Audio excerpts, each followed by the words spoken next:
What's up, YouTube? Welcome to A Jesus Marriage.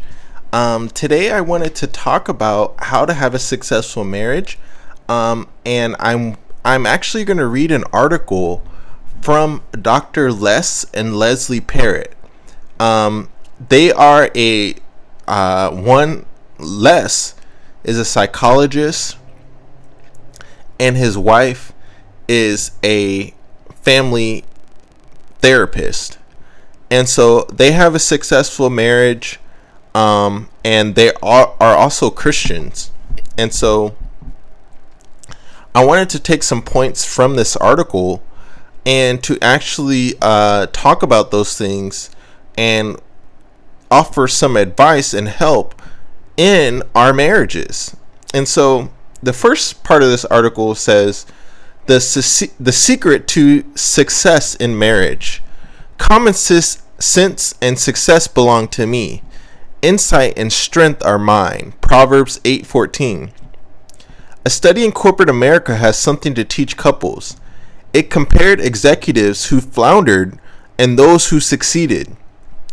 Both groups had weaknesses, of course, but the critical difference was that those who did not succeed fail to learn from their mistakes and accurately assess and accept their shortcomings. That's just the first paragraph. And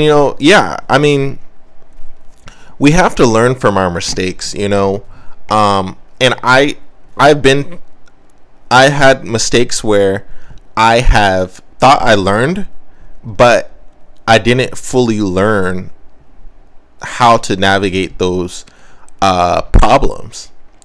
And so he's saying the difference between someone who fails and someone who succeeded is they learn from their mistakes and accept their shortcomings. Sometimes it's so easy to blame the other person, your spouse, or whatever the circumstance may be. It's so easy to blame them for the problem. That was me, and one of the biggest arguments that I had with my wife, and we're still seeing the aftermath of that. And I feel like I was like, it's her fault. She came at me. She was angry and different things. But I learned to say, no, I played a role. I did something wrong. I didn't handle the situation correctly. And so to accurately assess and accept our shortcomings, we need to be able to say, you know what, I did wrong. It wasn't my spouse. I should have handled that situation better. Okay, let's continue to read on. The unsuccessful executives ignored their faults, often rebuffing those who tried to point them out. So again, saying what we just said. In a similar study of several hundred managers from 12 different organizations, researchers found that accuracy in self-assessment was a hallmark of superior performance. It's not that top performers have no limits, but they are aware of their limits. Accuracy is twin brothers of honesty. Nathaniel Hawthorne. So what's the lessons for couples? It's this. When a couple lacks an accurate assessment of their problems, they never find the capacity to transcend them. You can see it on almost any day in the office of nearly any marriage counselor. Sure, they know they are contending with struggles and are having problems, but they don't see the real problem. Every couple has deficits, but these struggling couples don't know what theirs are. We just don't know how to communicate, they might say. In a sense, this may be true, but their real deficit is that they don't know how to make time for meaningful communication. Or they may have kept their feelings boxed up, or any number of things. Communication breakdowns are only a symptom of their real problem. And if they weren't blind to this fact, they could do something about it. Successful couples, on the other hand, learn from their mistakes by accurately assessing their shortcomings. They don't ignore their challenge, and they don't deny their limits. They face challenges head on, looking for practical solutions to build the most God-honoring relationship possible. And when they run into personal limitations, they get help. And again, this is from lesandleslie.com. Devotions /devotions/ secret success marriage.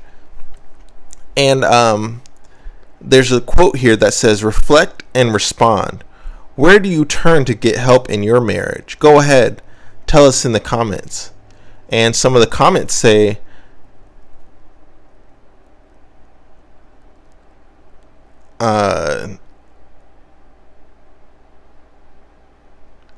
let's see, some of them are kind of weird, but in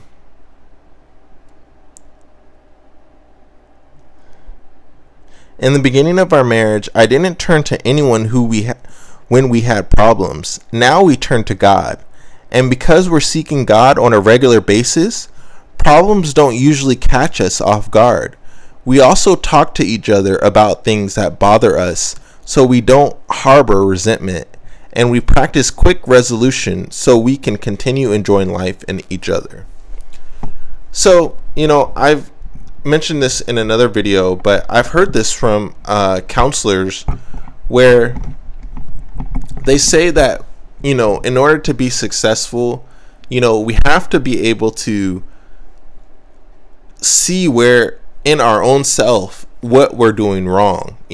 I was listening to The Marriage You've Always Wanted by Gary Chapman, and he said that when he asked couples to write a list of everything that their spouse does wrong, the spouse was able to write a whole bunch of lists, a whole bunch of things that their spouse does wrong.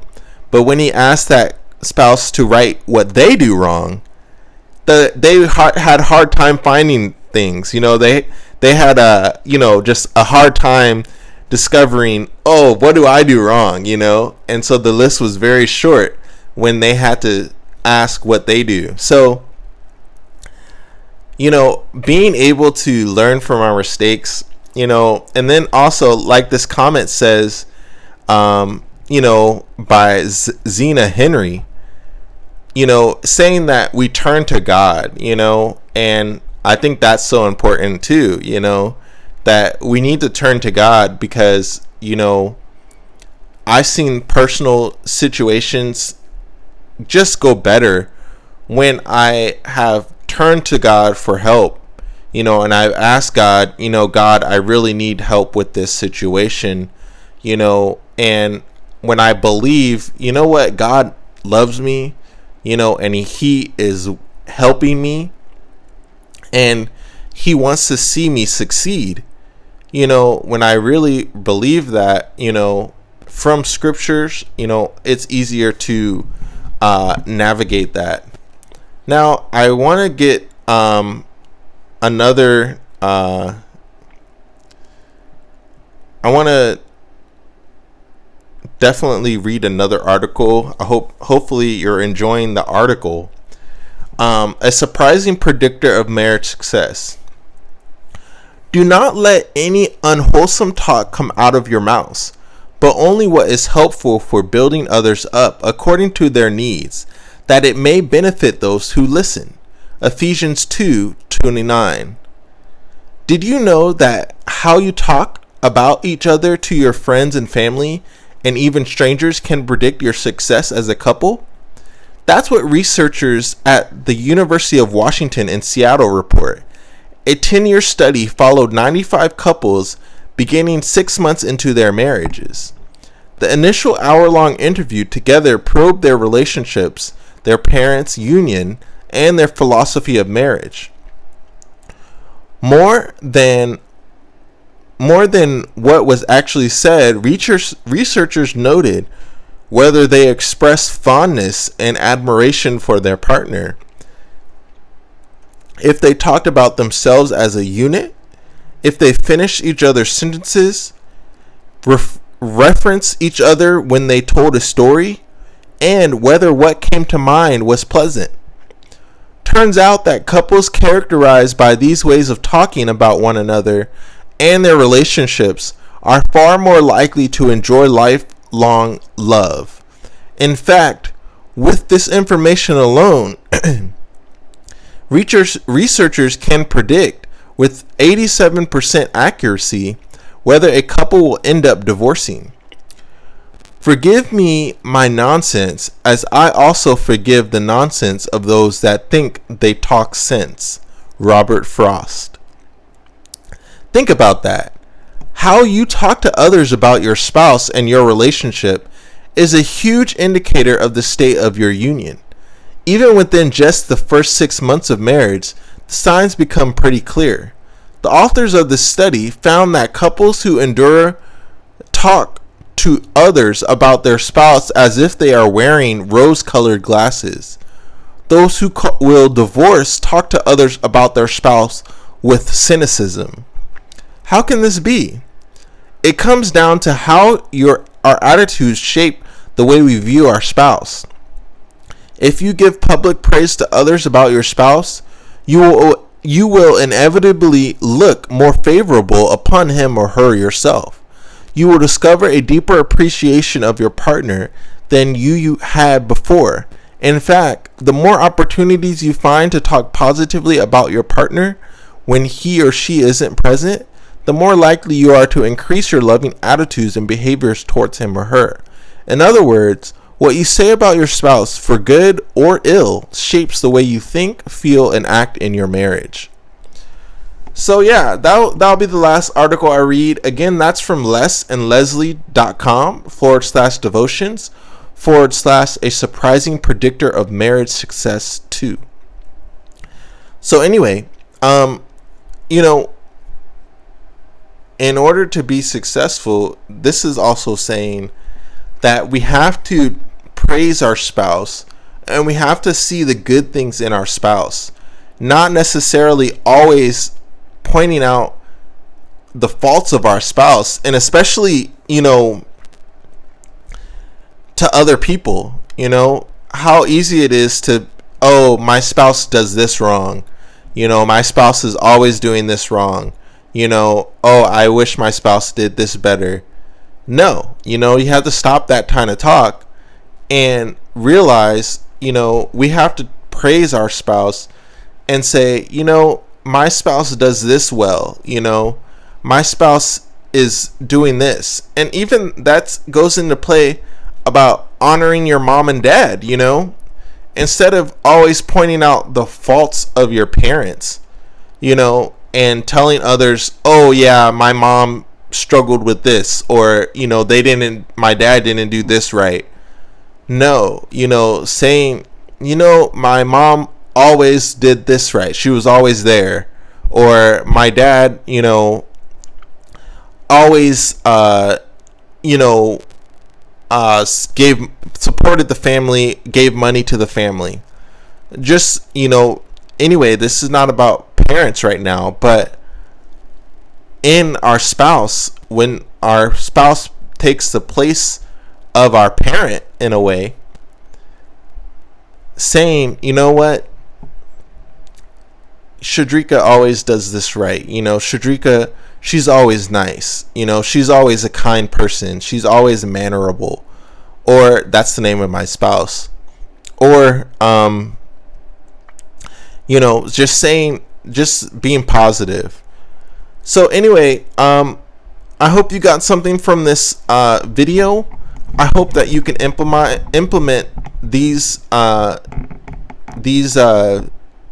tools, and you can YouTube Les and Leslie Parrott. I'm sure they have YouTube videos, and you can also check out another YouTube channel that is pretty good. It's Marriage, XO Marriage, with Jimmy Evans.